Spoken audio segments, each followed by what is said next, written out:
And it's all about expanding and trying to, you know, have the right infrastructure to grow the business more, okay? So, a couple things I just want to run by you guys real quick. Of course, everything's muddy, not muddy, but, you know, well, muddy.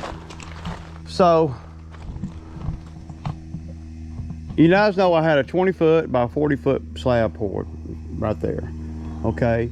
A couple of not regrets, but things that I wish I had done a little bit different now that I'm looking back on it. Because in order to build a building here and it be worthy of what it, you know, whatever money it's going to take, it needs to be wider than 20 foot, okay? Depth is cool, but, you know, it needs to be wider than 20 foot. So I really should have went on and done a 30-foot thing, a 30-foot by 40-foot slab, 30 foot this way, 40 foot deep. But I'm kind of glad I didn't, and let me tell you why. So if I go on and make it 10 foot wider, right, 40 foot, that's going to take me right up to the property line. This fence is like a foot on my side of the property line, okay? And my thing, and it's quite a drop there too. So this is my thinking, okay? If I move the shipping container, right, it's 8 foot wide, 40 foot long, 9.5 foot tall. If I move the shipping container to the other side of the concrete, even run it along that fence line right there, it can act as the fence that I never did finish. Really no excuse in me not finishing it, but again, I ran out of money, and it's been years and years ago. We're going to replace all of this eventually with new 8-foot fence, not 6. So if I move the shipping container from there all the way to here, right, then I can pour another slab 10 foot right where the shipping container is, right? And then I got 30 foot that's on nice hard level ground. And when you consider you coming in right here, right, you know, it would be, the whole front would be right here. Now that's my thinking. I could probably move the shipping container myself. It's a long way though to move it. It doesn't have a lot of stuff in it. It would probably take me and Zach, you know, 25 minutes to take everything out of it. It's not a lot in there. Because after I bought the shipping container, I realized that it's a hot box. I mean, it is just freaking burning up hot in there, and I'm gonna put ventilation, everything in there, but everything is being kind of contingent on a building up here at some point, hence the 20 foot by 40 foot slab. But as I was looking at buildings, a 30 foot wide building, 40 foot deep, it'll accommodate a 12 by 12 door, roll up door, and a man door. I want a 12 by 12 roll up door right in the center. So, and keep in mind, I could take this fence down. This is just to separate from our backyard so our dog don't get out and all that kind of stuff, you know. All this is going to be replaced too. But if I poured a slab over here after I move the shipping container, I think that would be better, and then that will set the door up, the center door up right here where the Bobcat is, give or take, you know. And then the man door would be, you know, on this side, right, on the front face. And the difference in money on the building, where you're talking about not much, because you would think 20 by 40 would be pretty standard, and I mean it is, but a 20 by 30 is only like $2,000 more. So, and yeah, a lot bigger, and that would be worthy of whatever, you know. And I'll put a picture of the building that I'm dreaming about. Now I don't know that I'm going to be able to do that building, but I don't see why not. You're talking to like it'll be like 24,000, but then there's a lot of unseen costs. I know there always is on everything. So I'm gonna say $30,000 for a building here. You know, yeah. But to move this, I called the guy, the trucking company that brought this shipping container here, for them to pull up in here, right? Back up to it, pull it up on their trailer, pull up, and then back it down here on this side. The rear of the container being down there, where that, all the way down at the corner of that fence. Behind, you know, of course, I'd move all this and I'd level this out. And then the doors of the shipping container, wherever they are. And then see, I would have the shipping container here, a building here, and then we could come off the side of the shipping container with a lean-to for there. Now, another thing you got to be thinking about too is the drainage. It drains that way. So I may put a pipe or something on the ground and dig it in, and before I put the shipping container on the ground over there. Now, of course, I got to raise the grade up some, and that's going to be, you know, all I would do, before I move the container. But they want $500 to move the container. I'm thinking to myself, damn, I mean, it's not that far, man. It's only like 60 feet, you know. Well, that's 20 feet. It's only like, yeah, 40 or 50 feet, man. I just don't know that, I moved it and slid it this way, but I just don't know that the Bobcat will move it without really, you know, well, I don't want to damage the concrete either, because if the Bobcat did it, I would just have to slide it one end at a time, you know, like this, and working it across the thing. So that's my idea. If any of you guys see holes in that plan, please tell me. That's kind of what I'm thinking I'm going to do to make the building worthy of what it's going to take to build it. 20 foot wide is just not wide enough for me. 30 foot wide, well, yeah, now we're getting somewhere. And I mean, it's plenty deep enough. I like the depth. So yeah, that's my thinking. Okay, so now y'all let me know in the comments.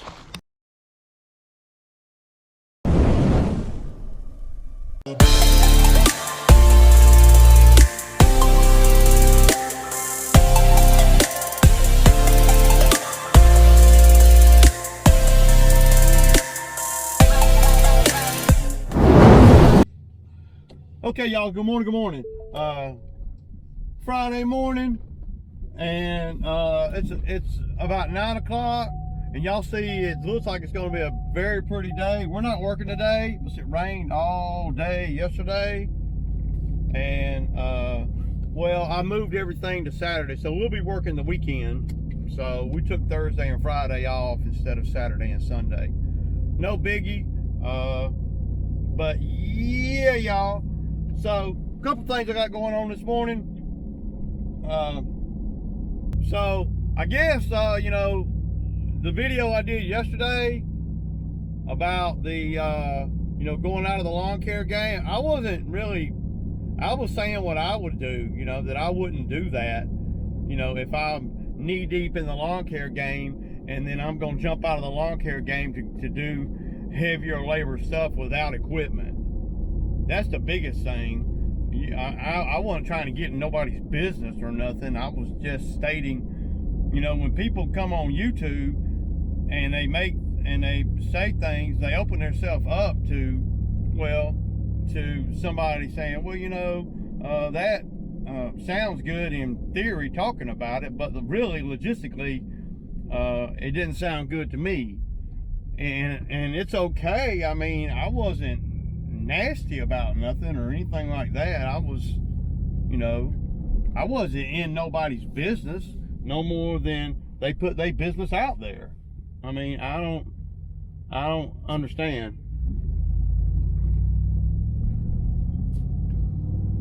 But at the end of the day, I wasn't going after anybody or nothing like that. I was just stating that that's not something that I would do. It's okay for me to say that, right? I mean, are y'all, you know, I mean, I hated that everybody's so freaking sensitive out here. You know, it just seems like, dude, really? If, I don't know, man, if somebody says something that they don't agree with the way I'm thinking or doing things, then I'll try to argue my point, but my butt don't get hurt too tough about it, as long as they're not talking about my mama or nothing, and they haven't really, you know, crossed the line of respect or whatever. I haven't said anything that was disrespectful or nothing. I was just saying that I wouldn't do that. I mean, damn, man, it's crazy crap, man. You know, YouTube is a world of its own, and YouTube allows you to look at different perspectives. Now, any of you guys that know me, y'all know I'm kind of a, well, I'm kind of a salty kind of dude, or come off as a salty kind of dude anyway, right? But my intent was not to, you gotta look at intent. My intent was not to hurt nobody or downplay nobody or anything like that. And maybe the way that I did the video was, I don't know, I was just saying that I wouldn't do that. I'm not gonna do that. And I know, and like a lot of you guys agreed, I know there's a lot of money in the I know there's a lot of money in the, you know, the landscaping jobs and stuff. There is. I do them all the time. I know there is. But a lot of those landscaping jobs I wouldn't have if I were not already in the lawn care game. Some I would, some I wouldn't. But see, the way I do things is just how I do things. I'm not saying any way anybody else does things is wrong. I don't normally work outside my customer base. That's just me, you know. I don't, and when I mean customer base, I mean the lawn maintenance customers or their contacts. You know, somebody will refer me to blah, blah, blah, blah, blah. But normally, if I'm not doing the lawn, I don't want to do the bushes or the beds or anything like that, right? So, saying that I didn't, you know, for all the, well, not all of, but a lot of the backlash I got, you know, coming at me like I'm in his business or whatever. I ain't in his business. I'm just saying that I wouldn't do that, man. I don't think there's nothing wrong with that. If somebody comes in the comments and say, well, Ray, I wouldn't do things like that, I mean, I'm not going to be mad at them. I'm not going to be mad at them as long as they ain't come at me stupid, you know, or disrespectful, you know. There's plenty of money in landscaping, and there's a lot of work in it too. But as I'm getting older, and that's kind of what the video was, the basis of the whole video was really about, was moving forward, getting older in this game, and how I think or how I do things in order to be able to keep my numbers high without breaking my back. Now, Carl over there at Happy's Landscaping, you know, they do a lot of work. And Carl, you're an anomaly. I mean, you got a lot of skills, man, that the average lawn maintenance guy does not have. For instance, you know, building that wall you guys did. I mean, dude, I couldn't build that wall. I mean, I could, but I would not know all the things that you know about it, and it would take me a long time. I wouldn't know how to bid it. I wouldn't know. There's so many things I wouldn't know. See, as a lot of landscapers. So, you know, I know that there's a lot of money in retainer walls and things like that, you know. I guess it's just what you're comfortable with too, you know. Like I would be very uncomfortable bidding on that retainer wall like Carl and them did over at Happy's. I would be very uncomfortable bidding that because I don't know enough about it. Now, if you did it by the hour, well, okay. But I know that doing a lot of mulch jobs and stuff like that, nothing wrong with that, and there's a lot of money in it if your body can take the labor part of it. You know, that's the biggest thing is as I get older, I don't want to do those things. It ain't that I can't or that it's not lucrative. I just don't want to because I have found easier ways to make money that I like more, you know. Rarely do you guys see me do a mulch job. If I do it, I'll usually sub it out to Zach and them and let them do it. I'll create the work and I'll do all the supporting stuff, but as far as actually putting the mulch on the ground, I don't do a lot of that. Well, I don't want to. I don't. So, you know, the video was not intended to hurt nobody. The video was intended to make people think. If some people think I crossed the line, then man, I don't even know. If I looked at the video after some of the comments, and I didn't really see anything that was, you know, offending or nothing. Everybody does things a little bit different, and nobody's really wrong and nobody's really right. It's just different.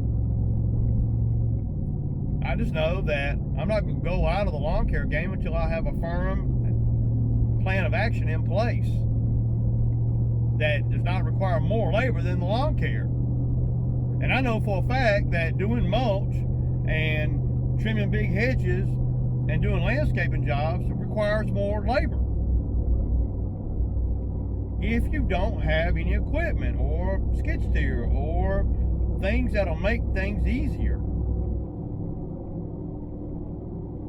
And I know, you know, you can rent equipment, but just think about how much money you can make and your timing and all if you didn't have to rent equipment.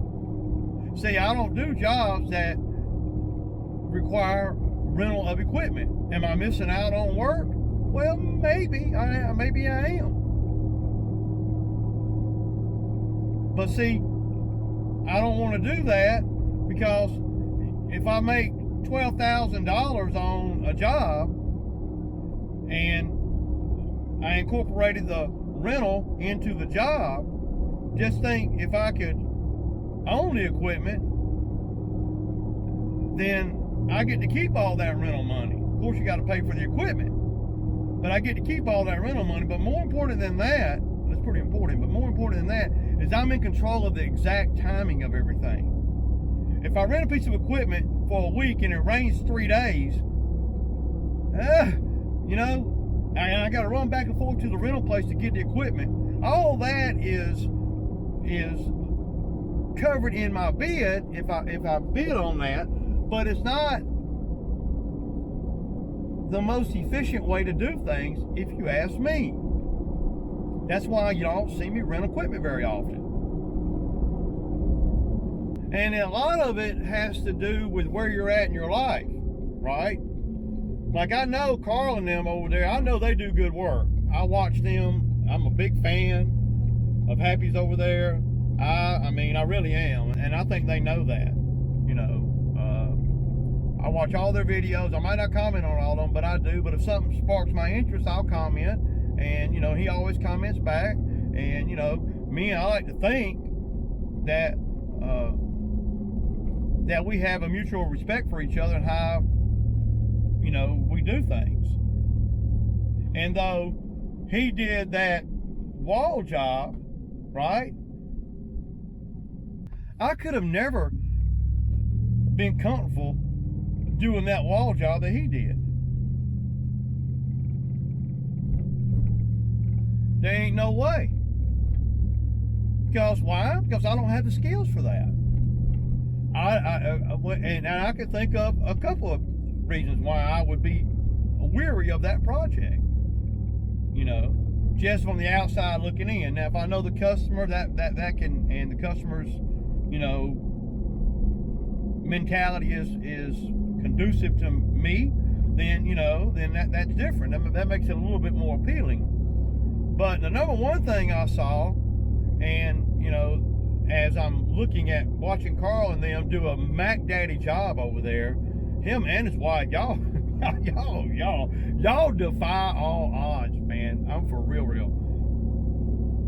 I look at that and I'm like, man, what a massive freaking job for two people, right? But see, Carl has a lot of technical skills, and they know a lot about a lot of stuff. I mean, that wall was just a piece of what he knows. If he knows how to do that, there's all kinds of things that he knows. You know, or they know, I should put it like that, because his wife, I can't remember her name, man. Damn. Sorry. But they do great work. And, you know, they do things way outside of lawn maintenance. And so I can understand where he's coming from when he came in the comments and he was saying he'd rather do the mulching and the landscaping stuff because, well, he'd just rather do that than the mowing. And that's cool. I had rather not. I had rather do the lawn maintenance than the mulching, and then kind of pick and choose what landscaping jobs I want to do. But it all has to do with what kind of customers you got. You know, out of the 85 to 90 customers I got with 100 and something properties that we do, I mean, there's only a handful that won't mulch. That's just down here where I'm at. And this time of year, like right now, nobody does mulch where I'm at, unless, well, I don't want to say nobody, but that's kind of a blanket statement. Mulch is not done a lot this time of year as it is in, you know, April and May. Because what happens down here where I'm at, and I'm, you know, is when people do mulch in August, they just, for down here, well, that's a little late to be doing mulch because the leaves are going to be falling in September, October. And it's going to look like hell unless somebody gets over there and lightly blows them out. But if you get a lot of rain, the mulch will never be the same after all the wet leaves fall on it and you try and have to go clean those mulch beds out. You know, if you do the mulch in April or even March, after all the leaves, when we do any mulch jobs, that's usually when we do it. We'll clean up all the leaves and then we'll do the handful of mulch jobs, and then we're set because you don't have any more leaves coming down. And I know Happy and them, Carl and them, they do a lot. I've been seeing them do a lot of mulch jobs where they're doing 50 yards of mulch and shit, man, without a skid steer or a mini. See, nothing wrong with that. I bow down to them. I mean, dude, for real. I could not imagine doing 50 freaking yards of mulch. That's just me and where I'm at. And I know Carl don't look at me. Carl's not going to look at this video, and him and his wife are not going to look at this video and say, well, man, Ray took a dig at us, because he will know exactly what I'm saying. He understands that, hey, everything is not the same everywhere. What we have to do as entrepreneurs, y'all, is we have to go where the money is in our area. The money in my area is, well, the lawn maintenance is just money to get you in the door. But there is a lot of money in lawn maintenance if you can get your route density right. A lot. I mean, I've been doing it for 15 years. I know there's a lot. And it's easy for us to do 150K a year. Easy. You know. And if you're smart with your money and time, then you can do more than that. I'm just throwing that number out there because that's, you know, you can do that much pretty easy. And there is a lot of headaches. And there is some physical work. Well, some jobs there's more physical work than others. But it's nothing. It doesn't even compare to doing mulch without a mini or any kind of piece of equipment to take the mulch to the beds and stuff. See? It doesn't even, I mean, you're talking about high labor work, especially if you're getting the mulch brought to the site and dumped, where you got to pick it up off the ground. Oh man, I don't want to do that. And it's good to get a bird's eye view of a rounded view of things, so you can see things from different angles. Like Carl and them will look at what I do, and they'd say, you know, well, he's not making, you know, there's not as much money in the lawn care game. That's right, there's not. But I'm not having to work as hard either, see? And I can look at what they do and I can say, damn, that's a lot of labor. But they getting paid good, right? So, you know, tomato, you know, I mean, it's kind of, you know, that thing. I just prefer at 53,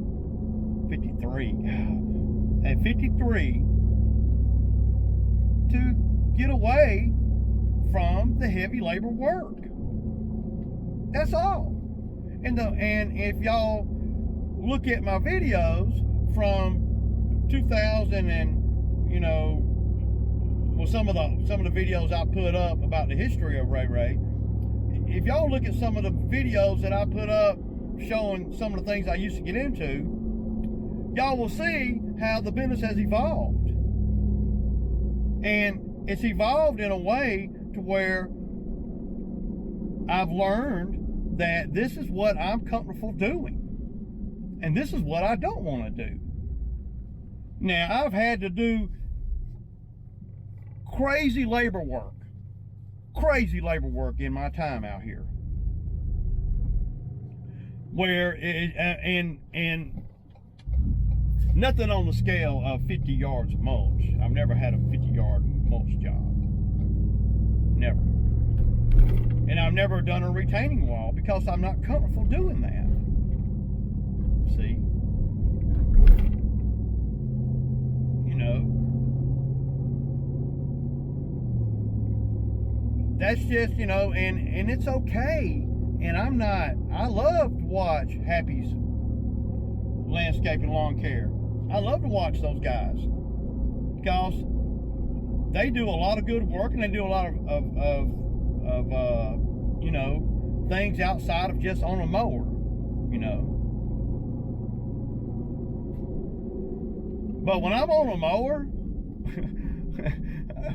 that's like break time compared to shoveling mulch.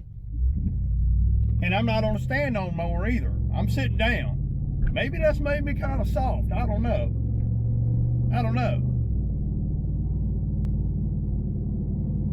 But I know that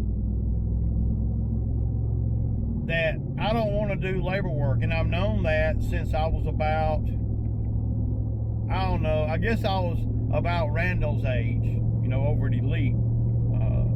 That's when I first started realizing, you know, I don't know if I want to keep doing these rock jobs and these mulch jobs, you know, as much.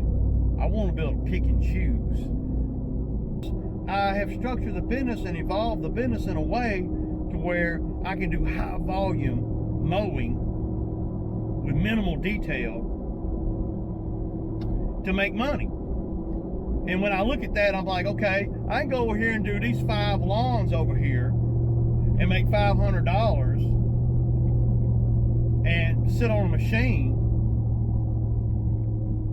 Or I could go over here and do these 5 or 8 yards of mulch and make $500 huffing and puffing all morning.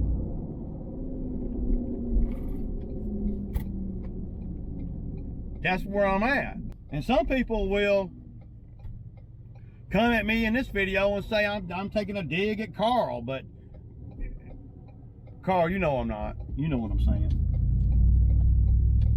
I wish sometimes, I wish I had the stamina that Carl and his wife have. I wish I did. But I don't. I'm not going to pretend to. But I have consciously, on purpose, made sure that I have evolved the business in a way to where where over the years I have bought equipment, and it has a lot to do with where you're at in life. For instance, because I don't have to worry about a lot of other things that somebody that's got kids in college has to worry about, or that's got younger kids than that, or that's got kids that are not out on their own yet.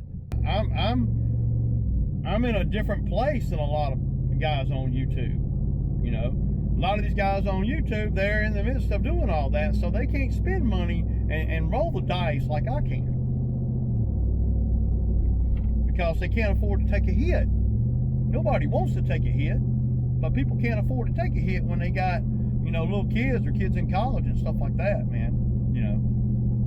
They have to be a lot more methodical about the business moves that they make. And what I've learned about people just in general, people do what they have to do when you are a real entrepreneur out here. And trust me, Carl and his wife they are real entrepreneurs that are really hard-working people, man.